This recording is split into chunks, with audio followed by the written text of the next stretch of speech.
നമ്മുടെ വൈറ്റുകാടിന്റെ ഈ ഒരു സജീവ പ്രവർത്തകന്റെ പോസ്റ്റ് ഞാൻ വായിക്കുന്ന സമയത്ത് ശരിക്ക് ലത്തീഫ് പുതുക്കുടി എന്ന ഒരാളാണ് പോസ്റ്റ് ചെയ്യുന്നത്. ഈ പോസ്റ്റ് ഞാൻ ആ സ്പോട്ടിൽ തന്നെ ഞാൻ ലത്തീഫിനെ കോൺടാക്ട് ചെയ്യാൻ ശ്രമിച്ചു, കിട്ടിയില്ല. അത് കാഴ്ച കംപ്ലീറ്റ് ആയിട്ട് പിന്നെ എനിക്ക് ശരിക്കും ഭക്ഷണം കഴിക്കാൻ പോലും കഴിഞ്ഞിട്ടില്ലായിരുന്നു.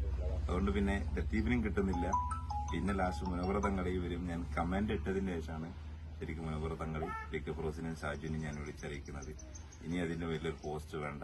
അതുപോലെ നമ്മൾ ഇത് ശരിക്ക് റാഫി അല്ല അതില്, നമ്മളാണ് അത് ചെയ്തു കൊടുത്തില്ലെങ്കിൽ ഉള്ള കുറ്റക്കാരൻ. നമുക്കൊക്കെ ചിലപ്പോൾ തിരക്കിന്റെ ഇടയിലൊക്കെ ഓടി പാഞ്ഞ് നടക്കുമ്പോഴും നമ്മുടെ ഈ സംഘടനയുടെ പേരിലും അതുപോലെ തന്നെ നമ്മളൊക്കെ യശസ് ഉയർത്തുന്ന രീതിയിലുള്ള വൈറ്റ്കാടി കോലത്തിലുള്ള പ്രവർത്തനങ്ങൾ നടത്തുമ്പോൾ അതിലൊരുത്തൻ തന്നെ അതിലെ അപ്പുറം ഉള്ളൊരവസ്ഥയിൽ നിൽക്കുന്നവര് നമ്മളെ സംബന്ധിച്ചിടത്തോളം നമ്മൾ തെറ്റുകാരാണ് എന്നുള്ളൊരു ബോധമുള്ളത് കൊണ്ടാണ് പെട്ടെന്ന് തന്നെ ഇത് പ്രതികരിച്ചു. വളരെ പെട്ടെന്ന്, എത്രയും പെട്ടെന്ന് ഇത് നമുക്ക് അടിയടക്കി മാറ്റിയിട്ട് പുത്തൻ വീട് റാഫിക്ക് നമുക്ക് ഒരു ഹരിത സാന്ത്വനം റാഫിക്ക് നമുക്ക് എന്താക്കണം, ഇവിടെ ഉണ്ടാക്കണം. അതിനുള്ള മുഴുവൻ ചെലവും ഞാൻ ഓഫർ ചെയ്തിരിക്കണം. ഇൻഷാല്ലാ വളരെ പെട്ടെന്ന് നിങ്ങളെല്ലാം കട്ടക്ക് കൂടെ നിന്നാൽ ബാക്കി വളരെ ഈസി ആയിട്ട് നമുക്ക് ഇൻഷാല്ലാ നടത്താം. അസ്സലാമു അലൈക്കും.